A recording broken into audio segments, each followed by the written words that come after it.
Ayo sini. Ada. Bismillahirrahmanirrahim. Baca cerita apa ini? Sore ini. Cerita berikutnya sore ini. Setiap sore sehabis mandi, sehabis matahari terbenam, Farida tidak boleh keluar rumah. Ada ramai-ramai di rumahnya. Banyak anak-anak di sana. Farida ada di situ juga. Emak bilang Farida belajar mengaji bersama yang lain. Aku dengar suaranya. Bagaimana kalau aku ke sana? Farida pasti tidak marah. Karena setiap hari dia ajak aku untuk ikut. Tapi Mak, sore ini Farida mengajak lagi. Aku harus bilang, Mak, aku mau ke sana. Aku mau ke rumah Farida. Boleh, Mak? Farida belajar mengaji, bukan main-main, Wila. Itu sama dengan berdoa dan baca Alkitab di gereja. Aku mau lihat, Mak. Sebaiknya kita tanyakan pada Gus Salim atau ibunya Farida. Kata Farida boleh. Coba kita ke sana. Kelihatannya mereka belum mulai. Aku dan Mak lantas menyeberang masuk halaman rumah Farida. Di pintu ruang besar berdiri Gus Salim. Mak melepas sendal dan mendekatinya. Sandal. Mereka berdiri berhadapan, bicara-bicara. Pasti tentang aku, karena beberapa kali Mak menoleh ke arahku, juga Gus Salim. Lalu mereka tertawa-tawa, mengangguk-angguk, membungkuk-bungkukkan badan. Setelah itu aku dipanggil. Bila Mak sudah bicara dengan Gus Salim, kau boleh masuk. Tapi ingat, ini bukan tempat bermain. Jangan ribut. Jangan panggil-panggil Farida. Jangan lari-lari. Duduk manis di belakang saja. Bisa? Bisa, Mak. Janji ya. Aku masuk dan langsung mengambil tempat paling belakang. Di depanku berbaris-baris anak-anak duduk bersimpuh. Duduk bersimpuh itu duduk kaki di tekuk. Kaya nek duduk nek sembayang lho. Duduk tahiyat, duduk nek sembayang. Ini. Ya. Salat. Ini salat. Aduh.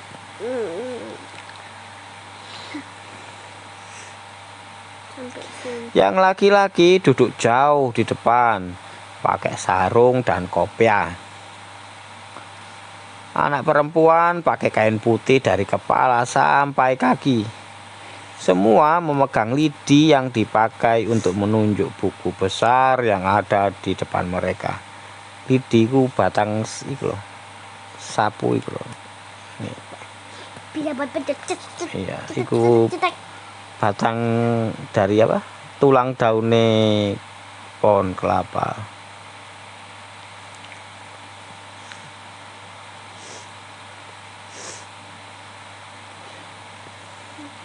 Ahmadi, kakak Farida juga ada di situ. Baru duduk sebentar, Ahmadi datang membawa buku besar, tataan buku dan lidi. Semua diberikan padaku. Setelah lihat yang lain, buku besar itu aku buka. Dengan lidi aku tunjuk-tunjuk tulisan yang tidak bisa aku baca, tapi bisa aku suarakan karena setiap hari aku dengar dari rumah. Tidak lama setelah membaca dan menunjuk dengan lidi, semua bangun, membereskan buku, tataan, dan mengumpulkan lidi. Tataan itu meja, itu meja buat ngaji. Aku juga. Lalu semua bangkit. Farida dan anak-anak lain berdiri dengan kain putih dari kepala sampai kaki itu. Aku juga, tapi cuma aku sendiri yang tidak pakai kain putih. Bagaimana ini? Aku mau pakai kain yang sama, tapi Ahmadi tidak datang mengantarkan kain. Tak ada kain putih yang bisa aku pakai. Di mana aku bisa dapat kain seperti yang dipakai Farida? Aku ingat. Di rumah ada kain putih seperti itu. Aku juga tahu di mana kain itu berada. Nggak ada. Oh, sholat, Pak, sholat. Oh ya, sembahyang. Nila. Aku langsung bangun berlari pulang. Sebentar saja aku sudah ke rumah Farida lagi, bawa kain putih yang panjang dan lebar sekali. Aku sangkutkan di kepala, ikatkan di leher, bungkuskan ke badan. Selesai. Aku sudah sama seperti Farida. Senang. Tiba-tiba aku dengar suara mak dari seberang memanggil Nila. keras sekali. Aduh, ada apa ini? Aku melongok keluar. Mak ada di depan pagar. Tangannya di pinggang, dahinya berkerut. Aduh. Kenapa dipanggil pulang? Kan tadi mak sendiri yang bilang aku boleh ikut Farida. Mak tadi sudah bicara dengan Gus Salim. Aku tidak ribut, tidak ganggu Farida, tidak lari-lari. Kenapa? Ada apa ini? Aduh. Nawila, kamu harus dihukum. Mak betul-betul marah. Kenapa dihukum? Tadi mak bilang aku boleh ikut teman-teman, boleh pegang lidi. Wila, ya memang boleh. Tapi coba lihat apa yang kau lakukan. Mak tidak senang aku pakai kain dan meniru Farida. Pasti. Kain spray ini baru saja selesai dicuci dan digosok licin oleh Mbok. Dan belum ada sehari dipasang di tempat tidur. Masih sangat bersih. Kamu bawa berlari menyeberangi jalan. Lihat sekarang seperti apa rupanya. Kotor sekali. Mak menunjuk bagian bawah kain yang tadi aku tarik dari tempat tidur karena perlu kain putih seperti kain Farida. Mak betul, kain ini jadi kotor sekali. Coklat di semua bagian bawahnya. Nila. Wah. Besok kamu tidak boleh ikut mak ke pasar. Bantu Mbok mencuci spray ini lagi sampai putih. Dengar Wila? Aku mengangguk. Mana suaramu Wila? Aku mengangguk lagi dan bilang, iya mak.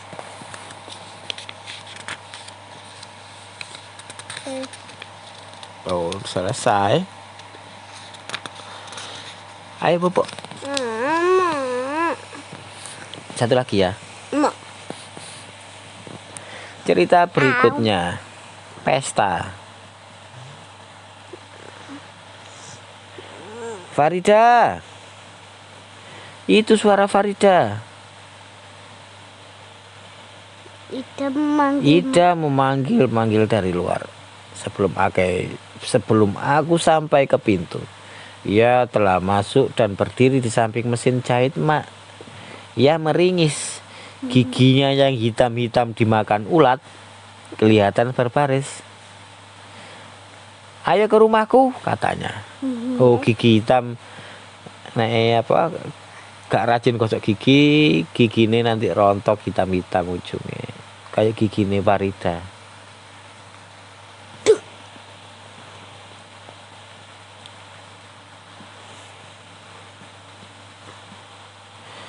Ia meringis.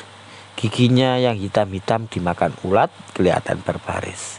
Ayo ke rumahku, katanya. Dimakan ulat apa? Dimakan ulat tak? Ya, giginya keropos kayak dimakan ulat.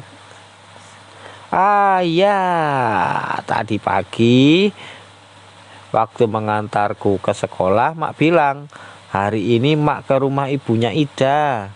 Kamu menyusul saja ke sana. Dan aku baru ingat pesannya setelah Ida menyusul. Pantas waktu pulang tadi cuma ada Mbok di rumah. Di rumahmu ada apa? Kakinya menghentak-hentak tak sabar. Makku masak, bikin cucur. Ayo. Cucur? Aduh, aku harus ke sana sekarang juga. Cucur iku kue dari tepung beras sing kasih gula, dicairno terus digoreng di minyak goreng yang panas. Namanya kue cucur. Kue cucur. Ida langsung menarik tanganku. Aku menurut saja. Ke rumah Ida, makan cucur. Tidak bisa dan tidak boleh dilewatkan. Aku suka cucur. Apalagi bikinan maknya Ida selalu enak.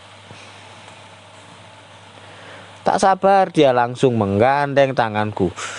Ayo, ayo Bila. Kami menyeberang melewati pagar rumahnya. Masuk halaman yang luas, tapi tanpa tanaman sebatang pun. Kami langsung menerobos ke dapur yang terletak di sayap kiri rumah. Semua ibu-ibu, Mak juga dari gang Kerembangan ada di ruangan itu. Berkerumun, kemeriak di sekitar kompor, lemari, baskom, telenan bulat yang biasa aku dan Ida jadikan tempat duduk dan tempat tidur para boneka. Masih ditambah dengan sayur aneka rupa terkumpul dalam keranjang di sudut ruangan. Daging dalam panci-panci besar, kelapa yang menunggu giliran untuk diparut, banyak sekali. Entah kapan selesainya.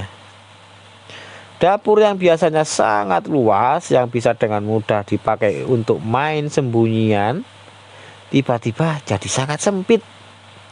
Aku memandang ke sekeliling dapur. Tak sekilas pun nampak bayangan kue cucur. Ida menarik tanganku, menerobos keramaian dapur, menyeberang gang sempit yang mengantar kami ke deretan kamar-kamar besar berpintu kayu jati, tebal dan berat. Aku sudah membuka pintu kamar Ida, kamar paling kecil dari semua kamar yang ada. Ketika dia menarik tanganku kuat-kuat, bukan ke situ, katanya sambil terus berlari ke arah ujung lorong. Tiba-tiba berhenti di depan kamar kedua terakhir. Iki kamare sopo? Ida tidak menjawab. Dia langsung mendorong pintu. Lalu tampaklah sebuah tempat tidur ditutup spray warna merah muda mengkilat. Bunga-bunga melati, mawar, dan daun asparagus disematkan.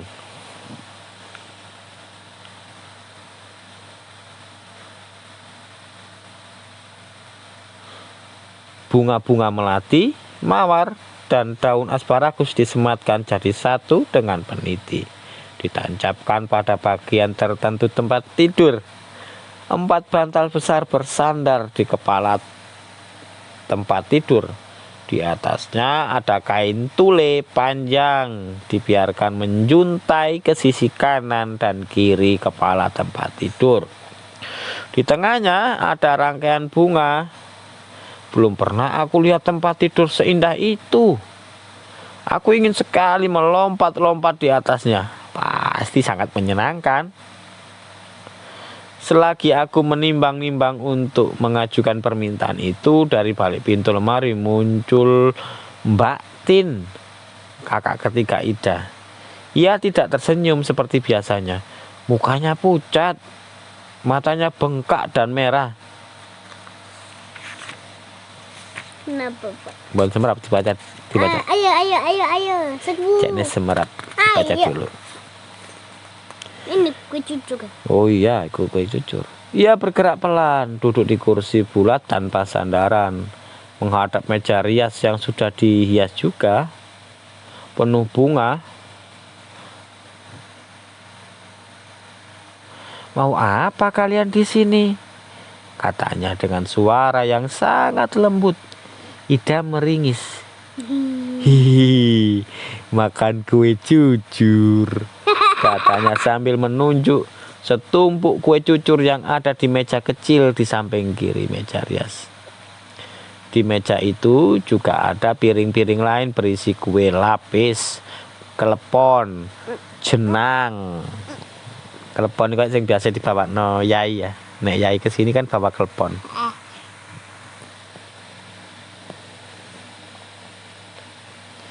Mbak Tin menghela napas lalu menyorongkan kue itu pada kami. Ini. Saat itu aku melihat mata Mbak Tin basah. Ia tak ingin kue cucurnya kami makan. Aku memandang Ida. Dia langsung menyambar piring dan meletakkannya di lantai. Di situ ia duduk mengambil satu dan langsung masuk mulutnya. Ayo makan, katanya dengan mulut penuh cucur. Aku ikut duduk di sampingnya, makan. Makan, kata Ida lagi sambil mengambil cucur kedua. Aku menoleh ke arah Mbak Tin. Ida mendekatkan bibirnya ke telingaku. Mbak Tin mau kawin. Oh, aku boleh lihat nanti? Ida tertawa mendengar pertanyaanku. Ya boleh, 2 hari lagi kawinnya. Mbak Tin, Wila boleh lihat Mbak Tin jadi pengantinnya? Katanya. Sesaat itu juga Mbak Tin meringis. Badannya yang kurus berguncang-guncang. Cucur yang ada di tanganku terlepas jatuh ke lantai. Tapi Ida tetap tenang. Dia terus mengunyah lalu mendekatkan mulutnya ke telingaku. Kalau jadi pengantin memang mesti begitu, nangis. Ia berbisik. Tangis Mbak Tin makin menjadi. Ida bicara lagi. Kalau nggak nangis artinya nggak senang jadi pengantin. Mbak Tin bangkit dari kursinya, melompat ke tempat tidur, terlungkup di situ. Tangannya memukul-mukul bantal, kakinya menendang-nendang ke sana kemari. Rontok sematan bunga yang ada di spray. Ida tersedak, matanya membelalak. Bingung. Kupungut kue cucur yang jatuh ke lantai. Kami berdua langsung melompat keluar kamar. Sampai sore kami tak kembali ke kamar Mbak Tin. Tak ingin. Pun selesai. Belum. Hah? Belum. Lagi.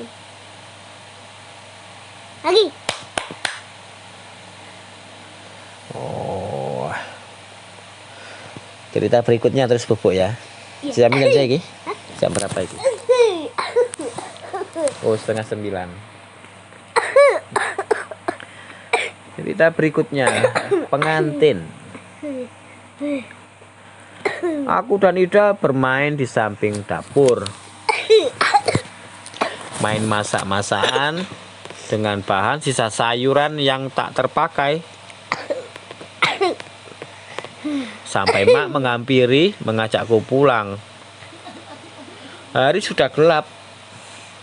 Di rumah aku dan Mak duduk-duduk di teras depan. Tiba-tiba aku teringat Mbak Tin. Mak, kalau orang mau jadi pengantin mesti nangis. Mak mengangkat kepala. Biasanya menangis karena senang waktu upacara. Sambil tertawa bisa menangis. Kenapa?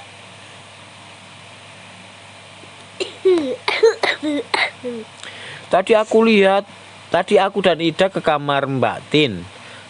Makan cucur, terus dia nangis. Lalu tanya Mak lagi.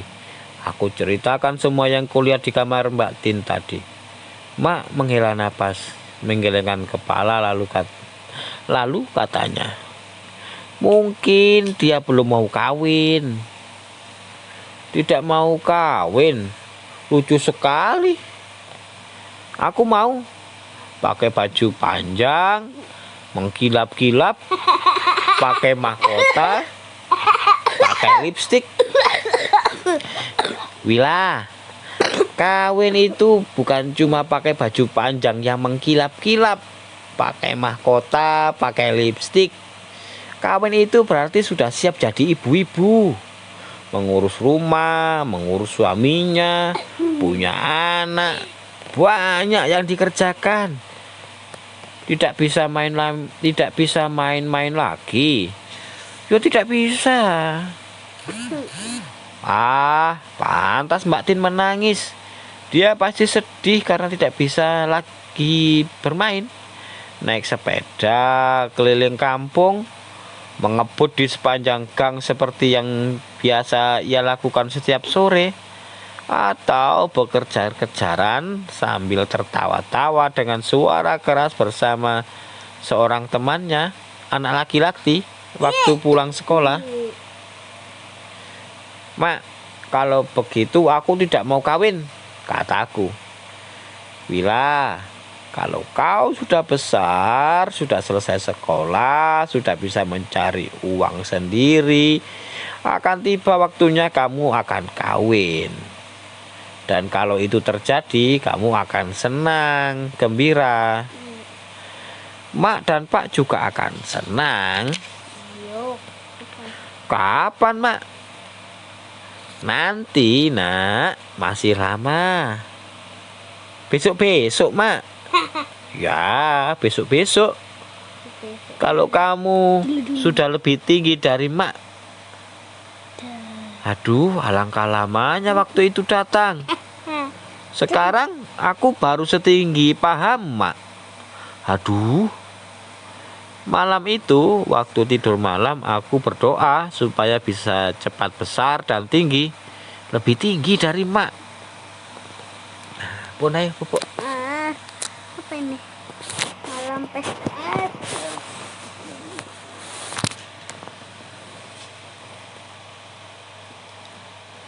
Ayo.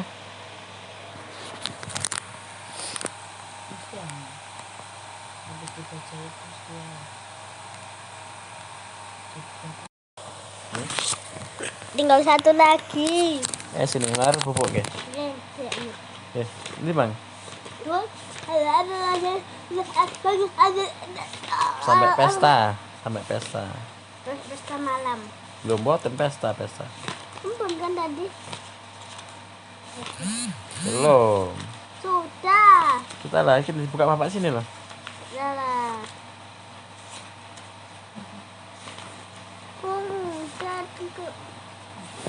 Terus.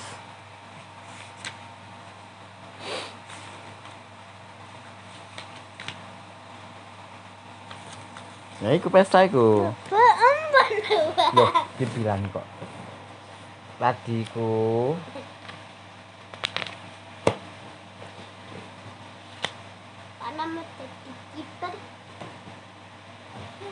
Oh iya, pesta handphone pas. Nah, Pesta malam. Sudah, belum? malam pesta. Gini. Bukan. Pesta malam. Bukan pesta malam ya? Meten malam pesta. Malam pesta, Oh. Mbak Tin. Cerita terakhir nggih. Yeay. Mari menang Pupuk. Sampai Mbak Tin tuh. Loh kan udah sampai. Ayo. Sampai ya gitu ya. Ayo. Ya.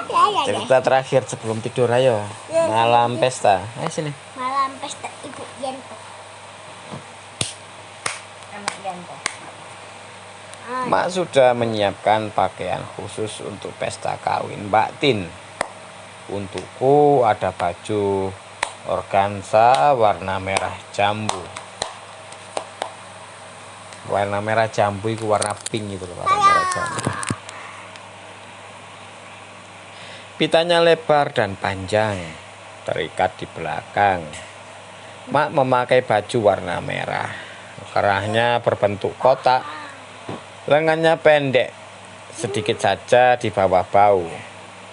Bagian bawah rok melebar seperti payung.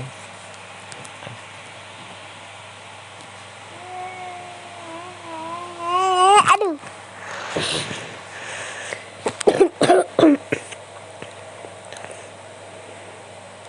Tadi sebelum digosok itu disetrika. Tadi sebelum digosok, Mak mencobanya di depan kaca. Mak cantik sekali. Apalagi kalau nanti gulungan rambutnya dibuka. Oh iya, rambutku digulung juga pakai kertas koran yang dilipat-lipat. Rambut dililitkan di situ, lalu dikencangkan dengan karet. Kalau nanti dibuka, rambutku akan mengombak berkelok-kelok ke sana kemari. Aku suka sekali. Nanti aku boleh pakai lipstik, Mak? Tentu tidak, Wila. Aduh, padahal aku ingin sekali. Aku mau bibirku berwarna merah seperti Mak. Bagus.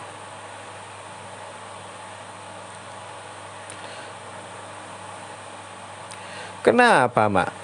Karena lipstik bukan untuk anak-anak. Kamu dan anak-anak perempuan lain tidak perlu lipstik. Karena apa yang kamu punya sekarang sudah sangat bagus dan indah. Pesta malam, pesta. Tidak usah diwarna-warna, sudah cantik. Lihat. Mak memegang bahuku, mengarahkannya ke cermin. Ia menyentuh pipiku sambil tersenyum lebar. Wila, kamu cantik. Anakku cantik, kata Mak lagi. Aku ikut tersenyum lebar. Mak memelukku. Terakhir. Ya, aku tidak perlu lipstik. Mak benar. Sore harinya halaman rumah Ida sudah penuh orang. Terdengar suara musik yang keras dari sana. Aku sudah tak sabar lagi ingin segera berangkat. Tapi Mak bilang, nanti saja, tidak perlu terburu-buru. Setelah matahari benar-benar terbenam, Mak baru memakai sepatunya. Berdua sambil bergandeng tangan kami menyeberang menuju rumah Ida. Tamu di rumah itu banyak sekali. Aku mencari Ida. Ya entah di mana. Mak menarik tanganku langsung menuju bagian dalam ruang tamu. Dari jauh aku lihat Mbak Tin dengan bajunya yang berkelap-kelip. Pipinya merah, bibirnya merah, matanya juga merah. Di sebelahnya berdiri seorang laki-laki, tinggi besar, berkumis, berjenggot, perutnya gendut. Gigi depannya berwarna emas. Kotor. Kelihatan jelas dari jauh setiap kali dia tersenyum lebar. Dan ia tersenyum terus-menerus. Mbak Tin tidak tersenyum sama sekali. Waktu kami sampai di dekatnya, menyalaminya, Mbak Tin menangis. Mak memeluknya, menepuk-nepuk baunya. Lelaki yang ada di sampingnya melihat ke arahku, tersenyum lagi. Gigi emasnya terlihat lagi, banyak. Banyak. Tiba-tiba aku merasa tidak senang padanya. Aku tidak tahu kenapa. Aku ingin cepat pulang. Ya. Oh, selesai. Lihat. Ayo pulang.